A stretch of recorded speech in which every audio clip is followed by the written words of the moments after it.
ভগবান শিব পূর্ণিমা ও অমাবস্যার কাহিনী। ওম নমঃ শিবায়। অনেককাল আগের কথা। এক সুবিশাল নগরে এক বিত্তশালী শেঠজি বাস করতেন। তার সম্পদের সীমা ছিল না। প্রভাব প্রতিপত্তি ছিল নগরের সর্বত্র। তার পরিবারে ছিল 2 গুণধর পুত্র এবং 2 অপরূপা কন্যা। পুত্রদের বিবাহ হয়ে গিয়েছিল এবং পুত্রবধূরা ছিলেন লক্ষ্মীর মতো শান্ত ও গৃহকর্মে নিপুণ। কিন্তু শেঠজির চিন্তার মূল কারণ ছিল তার 2 মেয়ে পূর্ণিমা ও অমাবস্যা। পূর্ণিমা ছিল বড়, তার হৃদয়ে ছিল শরতের শুভ্রতা আর কণ্ঠে ছিল মহাদেবের নাম। তার প্রতিটি কাজ শুরু হতো ওম নমঃ শিবায় মন্ত্র দিয়ে। সংসারের বিলাসিতা তাকে কোনো দিন আকর্ষণ করতে পারেনি। অন্যদিকে ছোট মেয়ে অমাবস্যা ছিল ঠিক উল্টো। রূপের দেমাগ আর বাবার অগাধ ঐশ্বর্যের অহংকারে সে কাউকে তুষ্ট করতে জানত না। পূজা পাঠে তার বিন্দুমাত্র ভক্তি ছিল না, বরং দামি অলংকার আর জমকালো পোশাকই ছিল তার ধ্যান জ্ঞান। সময় কারো জন্য থেমে থাকে না। শেঠজি তার 2 মেয়ের উপযুক্ত পাত্র দেখে বিবাহের ব্যবস্থা করলেন। পূর্ণিমার বিবাহ হলো এক সাধারণ দরিদ্র পরিবারে। তাদের ভিটেমাটি ছিল অতি নগণ্য, সম্পদ ছিল নামমাত্র, কিন্তু সেখানে ছিল অগাধ শান্তি। পূর্ণিমা একেই তার নিয়তি মনে করে হাসি মুখে বরণ করে নিল। শ্বশুর বাড়িতে গিয়েও তার শিবভক্তি বিন্দু মাত্র কমেনি।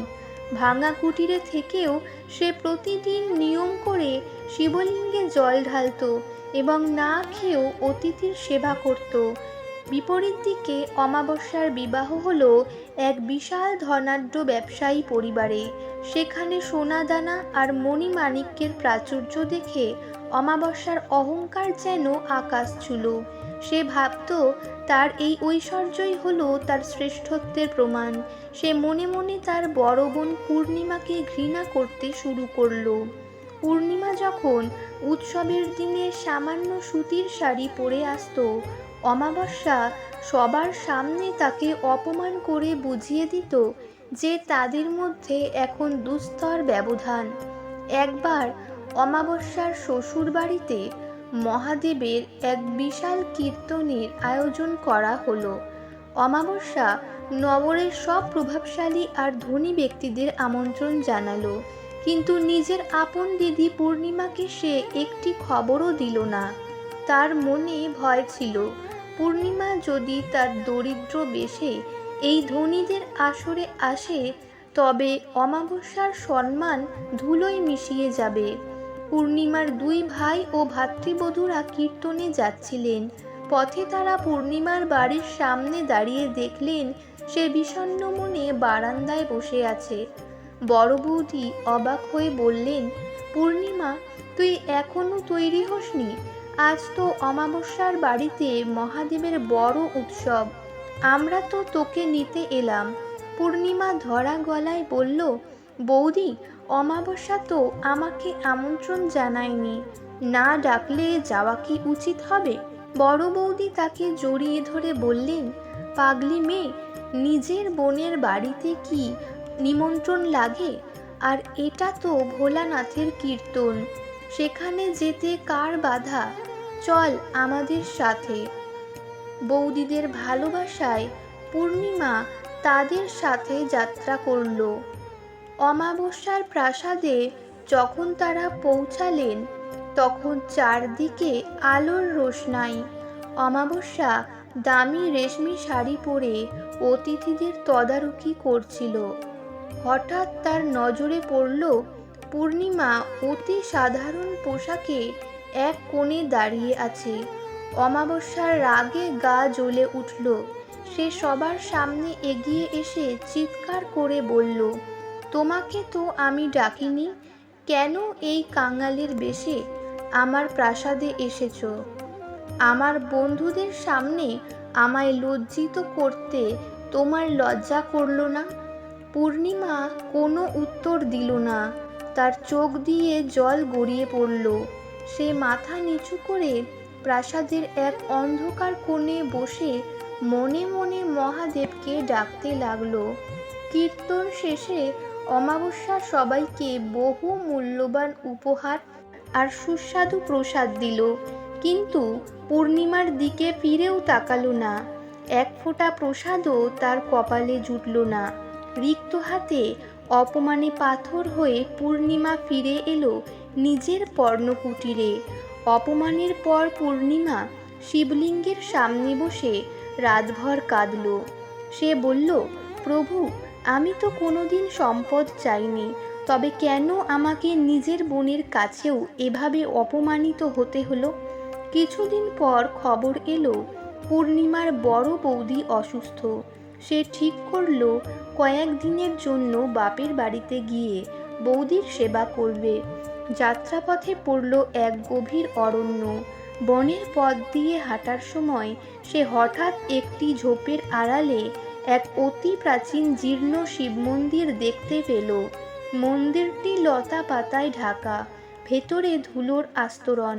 মনে হয় যুগ যুগ ধরে কেউ সেখানে প্রদীপ জ্বালায়নি। পূর্ণিমা ভাবল, আমার দেবতাকে এভাবে অবহেলায় ফেলে রেখে আমি বাপের বাড়ি যাই কি করে? সে সারাটা দিন না খেয়ে বনের লতা পাতা সরিয়ে অতি যত্নে মন্দিরটি পরিষ্কার করল। পাশের ঝর্ণা থেকে জল এনে শিবলিঙ্গ ধুয়ে দিল। নিজের আঁচল দিয়ে ধুলো মুছে মন্দিরটিকে যখন পবিত্র করল, এক অলৌকিক ঘটনা ঘটল। মন্দিরের এক কোণে বসা এক অতি বৃদ্ধ সাধু, যার দেহ থেকে এক দিব্য জ্যোতি বের হচ্ছিল, তিনি চোখ মেলে পূর্ণিমাকে ডাকলেন। তিনি বললেন, বেটি, এই বিজন বনে এসে তোমার এই নিঃস্বার্থ সেবা মহাদেবকে অত্যন্ত প্রসন্ন করেছে। তুমি যখন ফেরার পথে আসবে তখন এই মন্দিরে একবার এসো, আমি তোমার অপেক্ষায় থাকব। পূর্ণিমা সাধুর চরণে প্রণাম জানিয়ে বাপের বাড়ি পৌঁছালো। বাপের বাড়িতে পূর্ণিমা তার বৌদির প্রাণপণে সেবা করল। তার ভক্তি আর সেবায় বৌদি দ্রুত সুস্থ হয়ে উঠলেন। বাপের বাড়ি থেকে বিদায় নেওয়ার সময় তার ভাই ও বৌদিরা অনেক জোর করে দুটি বড় থলি ভরে কাপড়, মিষ্টি আর সামান্য কিছু গৃহস্থালির জিনিস দিলেন। ফেরার পথে পূর্ণিমা সেই বনের মন্দিরে গেল। সেই বৃদ্ধ সাধু সেখানে বসেছিলেন। সাধু পূর্ণিমাকে দেখে হাসলেন এবং নিজের ঝুলি থেকে একটি সাধারণ থলি বের করে দিলেন। তিনি বললেন, বেটি, এটি আমার পক্ষ থেকে তোমার জন্য সামান্য উপহার, তবে মনে রেখো এটি বাড়ি পৌঁছানোর আগে খুলবে না। পূর্ণিমা সাধুর আশীর্বাদ নিয়ে ঘরে ফিরল। ঘরে ফিরে পূর্ণিমা যখন সাধুর দেওয়া থলিটি খুলল, তার চোখ ছানা বড়া হয়ে গেল।